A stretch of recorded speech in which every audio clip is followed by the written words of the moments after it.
Americans do love Alex Ovechkin, one of the greatest hockey players of all time, a Stanley Cup champion, a living legend. In the United States, he is more than just a hockey player. There is Ovechkin merchandise everywhere, jerseys, mugs, posters. You can even find limited edition Ovechkin cereal, a giant with his face on the box, another symbol of how easily he fits into the landscape of American pop culture. For many American fans, he is just a fun, iconic athlete. His politics barely register. They see the goals, the celebrations, the highlight reels. But in Russian, we would say, "no есть нюанс." It means there is a catch you don't see yet. Because Alex Ovechkin is not just a hockey star. He is also a public supporter of Vladimir Putin. In the United States, sports and politics are often treated as separate worlds. Athletes can speak out or stay silent, and both are widely seen as normal options. So when Americans hear that Ovechkin doesn't talk about politics, it sounds neutral, harmless even.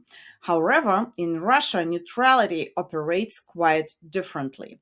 In an authoritarian system, public support for the leader is rarely just a background detail. It's part of how loyalty and power are displayed. Alex Ovechkin has publicly supported Vladimir Putin during the election campaigns. He created and fronted the so-called Putin team movement in 2017 to boost Putin's 2018 presidential run. He kept a photo with Putin as his Instagram profile picture for years, including after the full-scale invasion began. This was highly visible support. It was not some quiet, hidden gesture. At the same time, observers know that star athletes in Russia operate under real pressures and informal expectations, which means the line between enthusiasm and obligation is blurry from the outside. In Russia, famous athletes aren't just celebrities. They are symbols of national success, used both at home and abroad to project strength, normality, and prestige. You often hear the argument, he can't criticize Putin, his family is in Russia.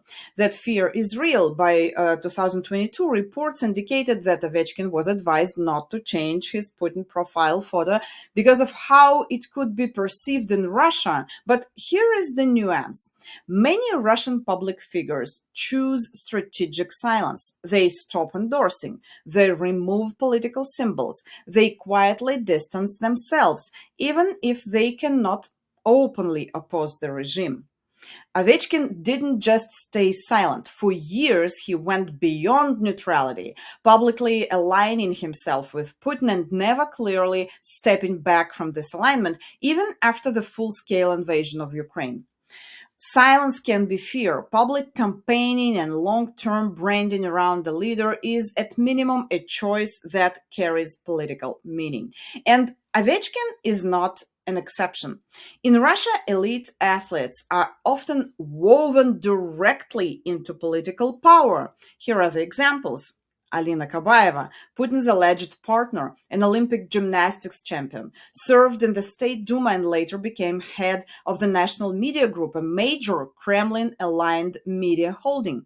She defended the invasion by attacking sports bans on Russians and saying Russia had decided to, quote, protect Donbass and Luhansk from the Nazis.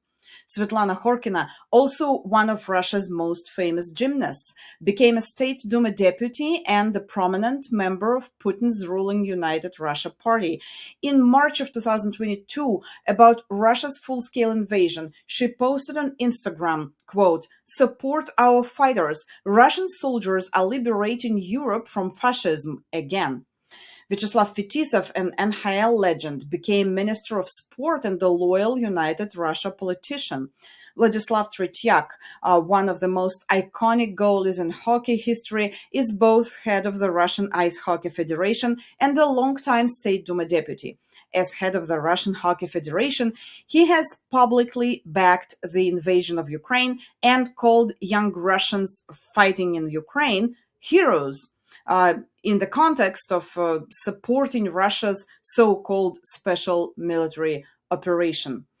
Svetlana Zhurova, Olympic speed skating champion, has been a State Duma deputy since 2007 and routinely defends Kremlin narratives on Western sports sanctions and conditions for neutral status.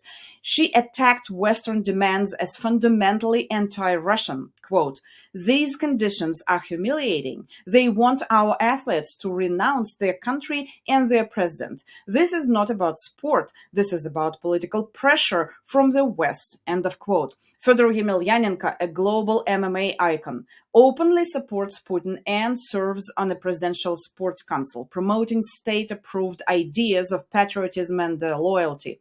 On Crimea and Donbass, he said, quote, "Crimea has made the right choice by joining Russia." He added that Ukraine was, quote, "murdering Russians simply for being Russians," and accused Kyiv of waging war against its own people. Different sports, different generations, same trajectory. This pattern is not random. It reflects a system in which sport is tightly linked to the state and to political loyalty. In Russia, sport is framed as national pride. National pride feeds political legitimacy. Legitimacy is closely tied to visible loyalty to the leader. That's why Olympic victories are presented as victories for the state, not just the athlete. Why famous athletes endorse Putin during elections, and why loyalty is rewarded with protection, visibility, and influence. Sports should stay out of politics is above all a Western liberal idea. Authoritarian systems do not work that way. This matters even more during Russia's war against Ukraine. In wartime, the Kremlin needs familiar, admired faces, a sense of normal life, proof for domestic audiences that Russia and its stars are still welcomed and celebrated abroad. When globally loved athletes never clearly retract their past support, that posture becomes politically useful. It helps normalize the regime that launched it.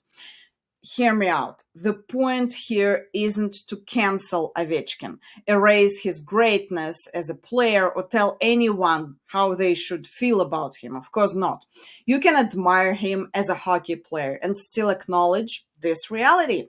But pretending the political part doesn't exist, especially when his image is everywhere, even on cereal boxes, is exactly how soft power works.